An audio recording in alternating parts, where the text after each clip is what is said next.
good day to you, Guyana, and welcome to another edition of Conversations in State. I'm Malika Ramsey. Thank you very much for joining us again. As you know, just to remind you until you get used to it, Conversations in State, the purpose of Conversations in State actually is to focus on those departments, organizations, and to some extent ministries that fall or function within the Ministry of the Presidency, not necessarily being physically present in the Ministry of the Presidency. But of course, we've gotten accustomed to what is now a very broad Ministry of the Presidency. And it is my pleasure to welcome for the first time on our program the Permanent Secretary in the Department of Public Service, Mr. Reginald Brotherson, who's moments ago reminded me that he has recently received, which is something to be proud of, one of our medals of service. He has received the AA. I'll allow Mr. Brotherson to tell you much more about that. Welcome to Conversations in State. Thank you very much. Like, I feel humbled. Of course, I think the government, the president, and the people of Ghana recognize outstanding contribution from its citizenry and having given so many years in the public service, over 33 and a third, as they would say, I was recognized for that contribution. And last year, on the Golden Jubilee, I was awarded Golden Arrow for achievement. Okay. I still remain humble about that. Great. Again, congratulations on that. Let's get right into our conversation, just so the viewers can, get a clearer understanding. What are some of the departments, projects, and so on that fall under the Department of Public Service? Thanks. The Department of Public Service, we'll see, is the lead department in the government that manages all ministries, its employment structure, its vacancy situation. We're responsible for job description, job specification. We manage the national training needs of the country. We award scholarship. Those are some of the main flag bearers. That's our flag carrier in the country. The scholarship and managing the structures within the public service. We are actually the guardian and the custodian of the public service rules and regulation, and we guard them very jealously. Okay, all right.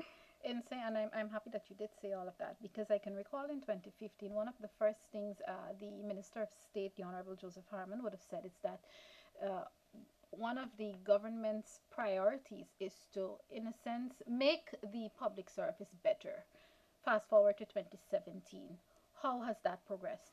It's progressed significantly. In fact, as is known, the Commission of Inquiry into the Public Service submitted a report almost a year ago. Yes. That commission, of course, was almost like the mother of all transformation that we have had in terms of trying to make the public service better, a series of intervention. They have given about 8 or 9 recommendations, and we have actually completed a third of those recommendations. Making the public service great again, we try to stymie the pilot public service, as it were. Had a number of contract employees, a number of public servants who were appointed by the commission. So we've decided to ensure that persons are properly protected and being employed under the jurisdiction of the Public Service Commission. And we have to date managed to transition close to 4,000 public servants back into the regular public service. That has been good. We have managed to get career public servants as heading ministries, as deputy permanent secretaries and permanent secretaries. So you expect ministries to be managed by persons who are au fait with the operations of the public service and know how to manage people and resources. We have also have our training programs. It has been opened, very transparent, to the ordinary citizen who excelled and who should be given a right, like every other citizen, to educate themselves and to be part of the national development trust in this country. On the note of trying to streamline it in a sense of getting people, I think you said 4,000, off of being contract workers on to being permanent public servants.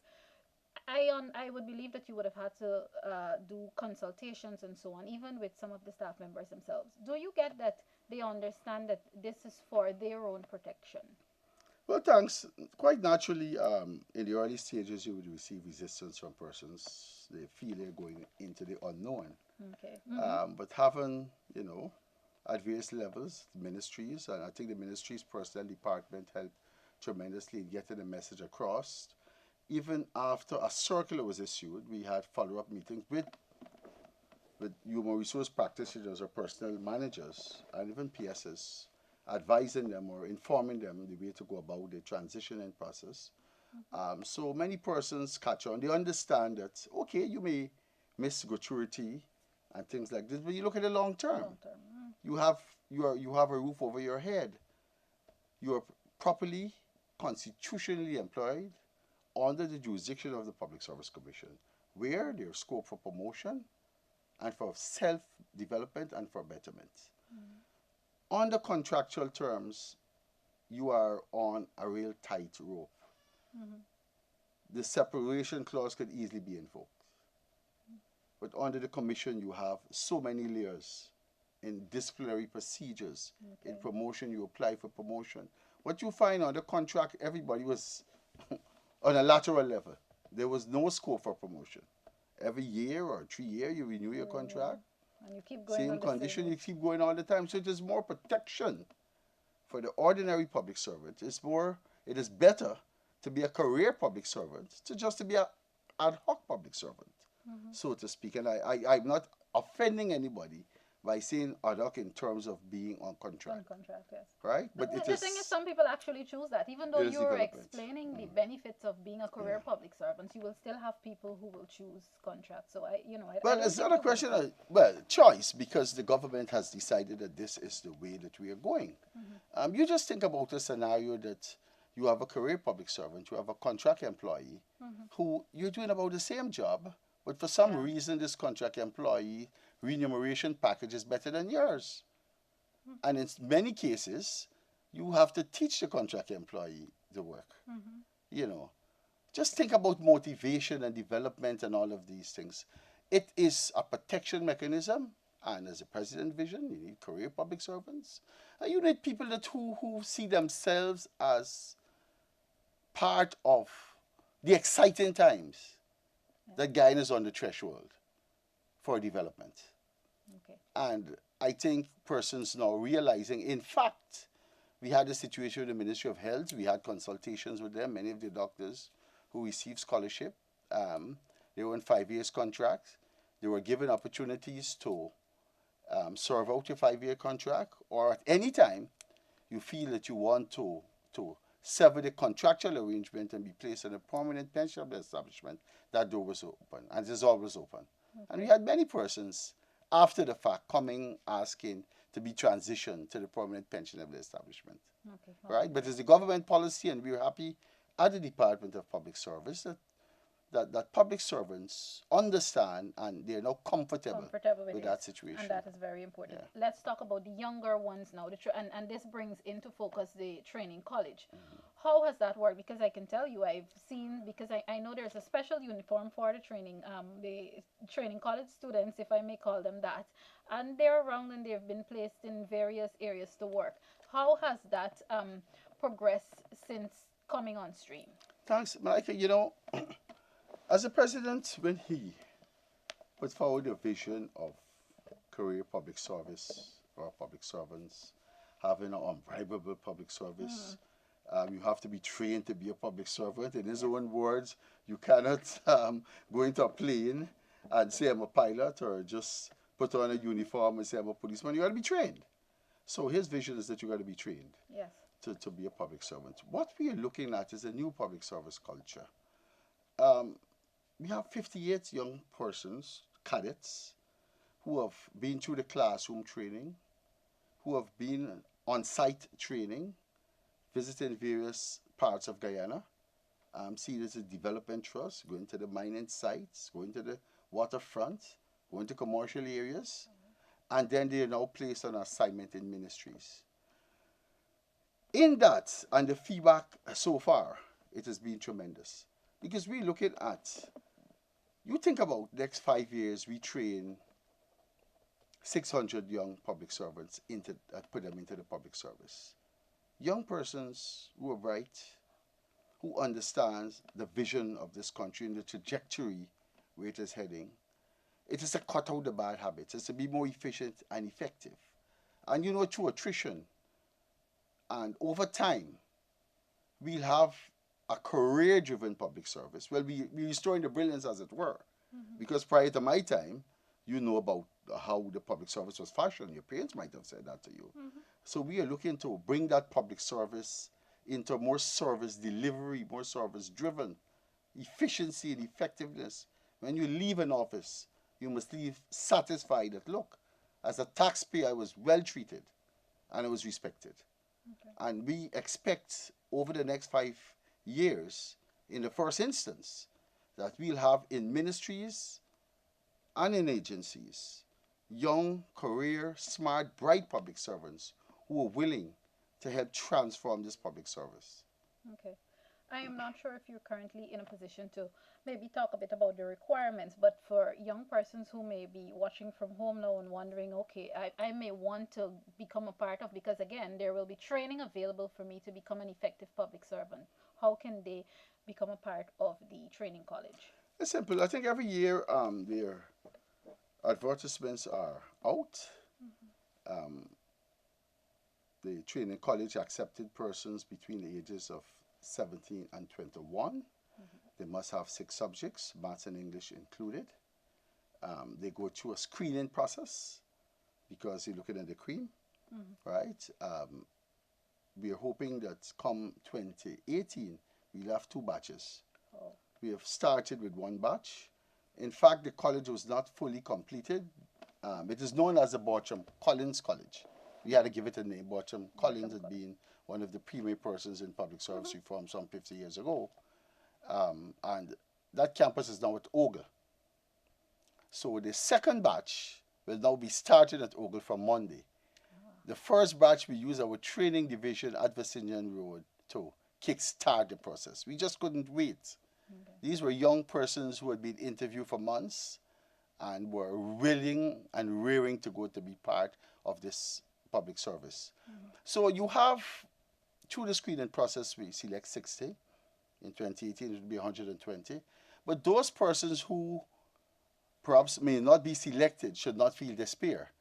Because if they are employed in the public service, they may have opportunities also once they're within that age range. Okay. And I will take this further beyond those persons who are entering the public service. There are public servants who are in the system and who need to be retooled, They'll to be ready for trained, and all of this. And this is why we have our training division to look at training. And perhaps maybe later on in the conversation, I'll expand more on the aspect of training and what we're doing.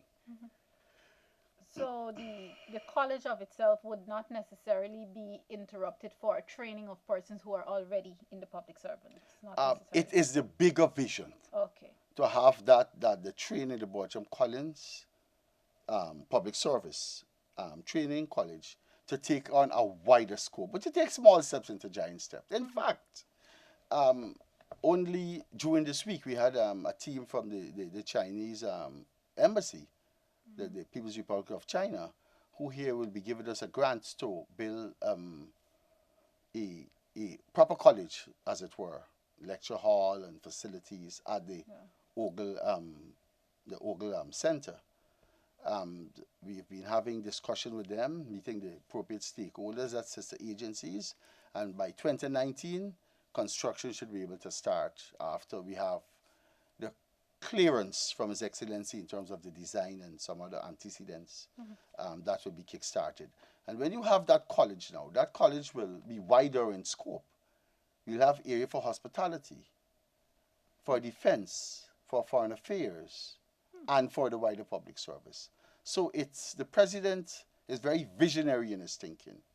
And if we want to transform Guyana with the type of resources that we now unleashing to us with our oil and so on, we must have the requisite skills to manage our economy, to make lives better not only for ourselves, but for generations to come. Okay. All right. Perfect. Viewers, if you're now tuning in today, our conversation is with Permanent Secretary at the Department of Public Service, Mr. Reginald Brotherson. Yesterday, the Public Service Appellate Tribunal, there was a dedication ceremony for that. Let's talk about what should this mean for the public service, public servants, and so on. Thanks. Well, following the news, we all know that the Public Service Appellate Tribunal was not functional for over a decade. And I know the president was very adamant that we must have these constitutional agencies back in focus to do their work. A few months ago, three of the commissioners were, or three of the tribunal members as they were, took the oath of office before His Excellency the President. And last month we had the registrar, who's an attorney at law by training, also took the oath of office. So it is fully constituted. The Public Service Appellate Tribunal is to deal with matters that affect public servants who are aggrieved. And the grievance must emanate from the Public Service Commission.